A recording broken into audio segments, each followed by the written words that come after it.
Hello friends, जय माता दी। कैसे हैं आप सब दोस्तों। जगत की रक्षिका जगदम्बा महादुर्गा, सिंह वाहिनी, चतुर्भुजा, त्रिनेत्रा, रक्तांबरा माता रानी महादेवी का महापर्व आ रहा है।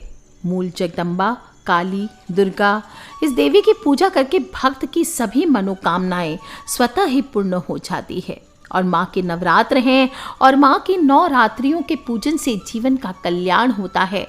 शत्रु आपके आगे नतमस्तक होते हैं, जीवन कष्ट रहित हो जाता है। ज़्यादा से ज़्यादा रिम दुंग दुर्गाय नमः, ओम ऐम रिम क्लीम चामुंडाय नमः इन नवरात्र में आपको जप करना है। और इसकी शुरुआत जब शिव की अमावस्या से हो जाए, सोमवती अमावस्या या यूं कहे भूतड़ी अमावस्या के साथ हो, साथ ही साथ शिव तांडव करते हुए प्रलयंकारी ग्रहण में आए, तो एक बार तो सभी का दिल कांप उठता है। इस महाविनाश से बचने के लिए सभी को सोमवती अमावस्या ग्रहण में महाकाल को प्रसन्न तो करना ही है, और साथ ही साथ अनोखा संयोग है। इस दिन जो साल का पहला सूर्य ग्रहण पड़ रहा है वो रात में 8 अप्रैल को 9:12 से शुरू हो जाएगा, जो रात को करीब 2:22 तक चलने वाला है। भूतड़ी अमावस्या के दिन सूर्य ग्रहण का संयोग होना कई कठिन परिस्थितियों को पैदा करता है।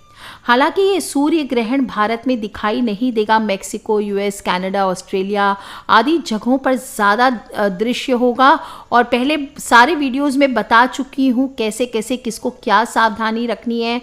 12 घंटे पहले सूतक लग जाएगा, मंदिर के पट बंद हो जाएंगे। सभी लोग भोजन में तुलसी हो, कुशा घास ये रख लीजिए। ग्रहण के दौरान ज़्यादा से ज़्यादा प्रभु का नाम लीजिए। गर्भवती महिलाओं को विशेष सावधानी रखनी है। एक नारियल गोद में लेकर के बैठे रहना है और किसी भी धारदार वस्तु आदि को नहीं छूना है। जो लोग ग्रहण देखना चाहते हैं वो लोग फिल्टर वाले ग्लासेस यूज़ करके सावधानी पूर्वक देखें। और गर्भवती स्त्रियों को तो भूल से भी ग्रहण नहीं देखना है। दोस्तों, दिखे या ना दिखे भारत में ग्रहण, लेकिन इसका सूतक और वर्जनाएं भारत में नहीं मानी जाएगी। लेकिन सोमवती अमावस्या पर ग्रहण पड़ने से धार्मिक हो, आध्यात्मिक हो, ज्योतिष महत्व हो, ये बहुत ज़्यादा हो गया है। राशियों के जीवन पर बहुत गहरे प्रभाव आने वाले हैं और 6 महीने तक अपना असर छोड़ेंगे सभी के जीवन में। अगर आपने अभी तक नहीं सुना है तो लिंक डिस्क्रिप्शन में दूंगी, प्लीज़ सुन लीजिए। और आपको बता दूं, भूतड़ी अमावस्या का अर्थ क्या होता है। भूत शब्द का अर्थ क्या होता है? जो बीत चुका है। वो भूत मीन्स साया नहीं, जो बीत चुका है उसे भूत कहते हैं। जिसकी मृत्यु हो चुकी है यानी भूतकाल में है अभी। अतृप्त आत्माएं, चाहे वो अनजान आत्माएं हों या फिर किसी व्यक्ति के पारिवारिक सदस्य की आत्माएं हों जिनकी अकाल मृत्यु हो जाती है, जिनके अभी भी इच्छाएं बची है, वे इस दिन अपने परिवार के सदस्यों में या अनजान लोगों के शरीर में घुसकर अपनी इच्छाएं पूर्ति करने की कोशिश करते हैं। लेकिन ऐसा हो नहीं पाता। और चैत्र मास की जो कृष्ण पक्ष की अमावस्या का दिन आता है, ऐसी आत्माएं बहुत उग्र हो जाती है और किसी भी आसानी से किसी कमज़ोर व्यक्ति के अंदर प्रवेश कर जाती है। तो दोस्तों, इस दिन इन आत्माओं को शांत करके रखने का समय है। रूठे हुए पितृ को मनाने का, उन्हें शांत करने का समय है। आप अगर अपने पितृ को नज़रअंदाज कर रहे हैं, विवाह इत्यादि में उनकी अनदेखी कर रहे हैं, तो वे अतृप्त रहते हैं। इस समय अगर आप उनके क्रोध का समाधान नहीं करेंगे तो आने वाले समय में ऑलरेडी या तो आप परेशान होंगे, आने वाले समय में आपको बहुत परेशान करने वाले हैं। तो सोमवती अमावस्या के दिन क्या करना है? दिवाली की भांति ही लक्ष्मी तिथि, अमावस्या तिथि क्या होती है? लक्ष्मी माँ की तिथि भी मानी गई है। तो इस दिन सुबह सुबह जल्दी उठे, घर की साफ सफाई करें, मुख्य द्वार पर हल्दी जल का, किसी भी त्यौहार की भांति हल्दी के जल का छिड़काव करिए। सजा सकते हैं मुख्य द्वार तोरण, रंगोली, स्वास्तिक, ओम आदि लिख करके। और गंगा आदि नदियों में स्नान करना चाहिए। इस दिन गंगा, शिप्रा, यमुना, नर्मदा सभी पवित्र नदियों में स्नान करने की परंपरा है। कोई बड़ा कुंड हो आपके शहर में, कोई और जगह हो, तीर्थ स्थल हो, जल का स्रोत हो, कोई कुआं हो, आप वहाँ भी स्नान कर सकते हैं। और स्नान नहीं करना संभव है कहीं और, तो घर में ही थोड़े काले तिल मिला करके स्नान कर लीजिए। और स्नान करते समय सभी तीर्थों का और पवित्र नदियों का आपको ध्यान करना चाहिए। स्वच्छ धुले हुए वस्त्र, स्नान करने के बाद हल्के रंग के, सफ़ेद, गुलाबी, लाल चलेगा, नीला काला नहीं चलेगा, ऐसे वस्त्र ना पहने और सूर्य भगवान को 1 लोटा जल अवश्य अर्पित करना है। ओम सूर्याय नमः, ओम आदित्याय नमः, ओम भास्कराय नमः, ओम भूर्भुवः स्वः तत्सवितुर्वरेण्यं भर्गो देवस्य धीमहि धियो यो न प्रचोदयात्। माँ लक्ष्मी के आगे 13 दीपक जलाइए, पूजन कीजिए। और पितृ की तिथि है तो स्नान के बाद सबसे ज़्यादा हो सके तो नदी पे नहा रहे हैं तो वहीं पे आप ज़रूरतमंद लोगों को दान कर दीजिए। पैसा दान कर सकते हैं, भोजन दान कर सकते हैं, वस्त्र दान कर सकते हैं, चप्पल, छाता, गर्मी का समय है, पानी की बोतलें दान कर सकते हैं, पिंड दान, तर्पण, त्रिपिंडी श्राद्ध करवा सकते हैं, तुला दान अपने वजन के अनुसार दान कर सकते हैं, अन्न का दान करें, किसी भी अन्न क्षेत्र में दान करें, किसी अनाथ आश्रम में, कोई बुजुर्गों के आश्रम में, किसी भी ऐसे भी धार्मिक आश्रम में, आध्यात्मिक गरीबों की बस्ती में आपको दान करना चाहिए। सुपात्र ब्राह्मणों को दान करें। कुछ ना कर सकें तो सिर्फ 1 लोटा जल ले लीजिए और अपने पितृ का नाम लेकर के दक्षिणमुखी हो जाइए। उनको दक्षिणमुखी होकर के बोले, हे पितृदेव, मुझे इतना सामर्थ्यवान करना कि मैं दान कर सकूं, कुछ दान धर्म कर सकूं। अपने जो भी कमाई का एक हिस्सा आपको अवश्य दान करना चाहिए। ओम सर्वेभ्यो पितृभ्यो नमो नमः। ओम सर्वेभ्यो पितृभ्यो नमो नमः। दोस्तों, सुबह सुबह आपको इस दिन शिव जी की पूजा भी करनी चाहिए। सुबह नहीं कर सकते, प्रदोष काल में कीजिए। ऐसे शिवालय में जाइए जहाँ भोलेनाथ की अक्सर पूजा होती रहती है, जहाँ पीपल का पेड़ हो, और इस दिन वहाँ पर जा कर के भोले बाबा को स्नान करवा करके शुद्ध जल से थोड़े से काले तिल डाल करके जल में स्नान कराइए। अपने पापों की क्षमा मांगे, हाथों से आप उनको रगड़िए। जो शिवलिंग है उसको रगड़ करके भोले बाबा को अच्छे से स्नान कराइए। ओम नमः शिवाय, ओम नमः शिवाय। ओम त्र्यंबकम यजामहे सुगंधिम पुष्टिवर्धनम उर्वारुकमिव बंदनान् मृत्योर्मुक्षीमामृतात्। इस प्रकार से आपको भोले बाबा की पूजन करना चाहिए। गौरी माता का, गणेश जी का पूजन करें और इसके बाद पीपल की पूजा करें। पीपल है तो पीपल की पूजा करें। पीपल पर इस दिन हल्दी से तिलक किया जाता है और इस दिन सफ़ेद पुष्प चढ़ाए जाते हैं। पीपल के जड़ में जल, जो मिश्री होती है वो डाल सकते हैं, चीनी डाल सकते हैं। थोड़ी कच्ची दही की लस्सी या पंचामृत डाल के भी आप पीपल के जड़ में अभिषेक कर सकते हैं। और कच्चे सूत की गांठ पीपल पर लगाकर दूसरे हाथ में धान, धनिया, पान, हल्दी, सिंदूर, साबुत सुपारी लेकर के 108 बार सूत लपेटते हुए आज के दिन पीपल की परिक्रमा करनी चाहिए। इतना नहीं कर सके तो कम से कम 1, 4, 7 जो आपकी इच्छा हो वो कीजिए बस। और आपको इस दिन सोमवती अमावस्या है दोस्तों, तो आपको चौमुखी दिया आपको शिवलिंग के सामने भी जलाना चाहिए। चौमुखी दिया आपको मिट्टी का मिलता है तो ठीक, नहीं तो आप घर में ही आटे का बना लीजिए। उसमें आप तेल या घी डाल के, तिल का तेल या घी डाल करके 4 बाती बना लीजिए, वो आपको लगाकर जलानी है। दोस्तों, आप देखेंगे आपके जीवन में अगर अड़चने बहुत ज़्यादा आ रही है तो अड़चने ख़त्म होती है, आपके बिगड़े काम पूर्ण होते हैं। इस दिन दोस्तों आपको इस दिन आपको नवरात्र के पहले 9 जगहों पर दिया भी जलाना है। ध्यान रखना है कैसे जलाना है, फटाफट बता देती हूँ। पहला दीपक घर के मंदिर में, या फिर घर का मंदिर कहाँ होता है, ईशान कोण में होता है, तो ईशान कोण में यानी उत्तर और पूरब के बीच की दिशा जो है वहाँ पर आपको पहला दीपक जलाना है।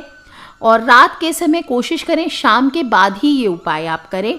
और अगर रात में 10 बजे के बाद कर सकते तो और भी श्रेष्ठ हो जाता है, लेकिन सावधानी पूर्वक करें, किसी को परेशानी ना हो घर में, इस प्रकार से करें, शांति पूर्वक करें। तो पहला दीपक घर के मंदिर में, इससे माता लक्ष्मी और पितृ दोनों की कृपा मिलेगी, धन की समस्या हल होती है। दूसरा दीपक घर का पंडा पे, पंडा यानी जल का स्थान जो होता है, हमेशा एक जल का स्थान होना चाहिए आपके घर में, दक्षिण मुखी होकर के वहाँ पर आपको दिया जलाना है। तीसरा दीपक घर की छत पे या बालकनी में। चौथा दीपक रात में रसोई का जब काम पूर्ण हो जाए तो रसोई में जलाना है। 5वां दीपक आपको घर के मुख्य द्वार के दाहिने साइड में, अंदर से ही खड़े होकर के जो दाहिना हाथ है वहां पर बाहर में, गेट के बाहर आपको दीपक लगाना है। 6ठा दीपक कोई भी कुआं हो, तालाब हो, पोखर हो, नदी हो, कोई कुंड हो, कोई जल स्रोत हो, नहीं तो आप स्किप कर सकते और पीपल के ऊपर या चौराहे पर रख सकते हैं। आपको सरोवर या नदी में आटे से बना हुआ दीपक प्रवाहित करना चाहिए। जो दीपक मैं बता रही हूँ 9 दीपक, आप चाहें तो आटे के 9 दीपक बना लीजिए। कच्ची माटी के दिए बना सकते हैं आप, अपने गमले में से मिट्टी लेकर के सुबह ही बना लीजिए ताकि शाम को आप जला सकें, या फिर आप नॉर्मल दीपक भी लेकर के जला सकते हैं। दोस्तों कहते हैं कि अमावस्या पर पितृगण जब धरती पर अपना भाग लेने आते हैं और वापस अपने लोक को लौटते हैं, तो पितृ लोक लौटते समय उनके रास्ते में अंधेरा ना हो, इसलिए इस दिन पितृ के निमित्त दीपक जलाया जाता है। तो 7वां दीपक आपको किसी चौराहे पर या पीपल के नीचे जलाना चाहिए।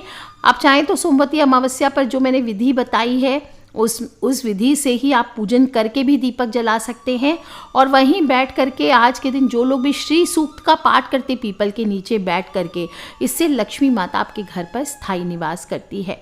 8वां दीपक घर के तुलसी चौरे पे। इस दिन अगर दीपक जलाकर माता तुलसी की 108 परिक्रमा की जाए तो घर से दरिद्रता दूर होती है। दूसरा उपाय, इस दिन तुलसी जी को कच्चे दूध के साथ भी सींचना चाहिए। इसके बाद इसकी मिट्टी को माथे पर लगाना चाहिए। ऐसा करने से बच्चों का भी दिमाग तेज होता है, घर में सुख समृद्धि आती है, कलेश मिटते हैं, दुर्भाग्य मिटता है। 9वां दीपक श्री बालाजी महाराज के निमित्त आप सभी को इस सोमवती अमावस्या पर जलाना है। हनुमान जी के सामने एक दीपक अवश्य जलाइए। हनुमान चालीसा का पाठ करते हुए जलाइए। ओम हं हनुमते नमः इस प्रकार से बोलते हुए जलाइए। आप देखिए, आप या सुंदर कांड कर सकते, हनुमान अष्टक का पाठ कर सकते, बजरंग बली का नाम लेकर के एक दीपक उनके सामने जलाइए। दोस्तों बड़े से बड़ा अभी शनि देव बहुत सभी को तांडव मचा रहे हैं, परेशान कर रहे हैं। बहुत सारे लोग शनि की वजह से कष्टों से गुजर रहे हैं। शनि की 7.5 हो, ढैया हो, कुदृष्टि हो, इन सभी से आपके घर पे विनाश सा माहौल हो गया है। तो सभी लोगों को ये उपाय अवश्य करना चाहिए। ज़्यादा से ज़्यादा राम राम राम राम राम राम राम राम राम करते हुए हनुमान जी को प्रसन्न कीजिए। दोस्तों आपके शत्रुओं का विनाश होगा, आपके घर में शुद्धता आएगी, संकट कटेंगे, घर में सुख शांति का वास होगा। अमावस्या तिथि है और बिल्कुल आसान सा उपाय मैंने बताया है कुछ बातों का, लेकिन आपको ध्यान भी रखना चाहिए। इस दिन अमावस्या के दिन ना पितरों की घर में धूप भी की जाती है, तो सभी लोग को पितर की धूप भी करनी चाहिए। कैसे की जाती है पितरों की धूप? दक्षिण दिशा में कहीं भी बैठ जाइए एक आसन लगा के। आप चाहें तो पितरों की फोटो आदि है तो वहीं पर उनके सामने ये उपाय कर सकते हैं, या फिर एक चौकी पर पितरों की फोटो रखकर, या पितरों की फोटो नहीं भी है तो एक चौकी पर 1 लोटा जल रख लीजिए और एक तिल का, तेल का या घी का दीपक जला लीजिए। सुगंधित धूप कीजिए, सफ़ेद तिल थोड़े से चढ़ाइए और दूध से पितरों की फोटो को तिलक किया जाता है। थोड़ी सी खीर आपको इस दिन अमावस्या पर खीर तो बनानी ही चाहिए। खीर बना करके पहले थोड़े भगवान जी को भोग लगाइए, लक्ष्मी माँ को भोग लगाइए। इसके बाद थोड़ी सी पितर के निमित्त निकाल करके आपको गरीबों को देनी चाहिए, या फिर घर में ही आपको धूप में पितर के नाम का अर्पित करना चाहिए। जो आप खीर बनाएंगे उसमें से 1 चम्मच खीर लेकर के धूप में डालिए। ओम सर्वेभ्यो पितृभ्यो नमो नमः, ओम सर्वेभ्यो पितृभ्यो नमो नमः, इस तरह से आपको बोलना चाहिए। या फिर एक विशेष मंत्र बताती हूँ, ओम सर्व पितृ दोष। अगर आपकी कुंडली में बड़ा से बड़ा पितृ दोष है तो इसके लिए सर्वश्रेष्ठ उपाय है सोमवती अमावस्या पर, या आप किसी भी अमावस्या पर कर सकते हैं, सोमवती अमावस्या पर कर सकते हैं। ओम सर्व पितृ दोष निवारणाय क्लेशम हम सुख शांतिम देहि फट स्वाहा। क्या बोलेंगे? ओम सर्व पितर दोष निवारणाय क्लेशम हम सुख शांतिम देहि फट स्वाहा। इस विशिष्ट मंत्र को आप 108 बार सोमवती अमावस्या पर, किसी भी अमावस्या पर जपिए और इसके बाद थोड़ी सी खीर किसी गरीब ब्राह्मण को दे दीजिए दोस्तों, और घर के सभी लोग प्रसाद बांट के खाइए। आपके घर में देखिए पितर दोष से शांति अवश्य मिलेगी। आपको इस दिन भूल करके भी कभी अपने घर के जो बड़े बुजुर्ग गुजर चुके हैं उनके बारे में बुरा भला नहीं करना चाहिए।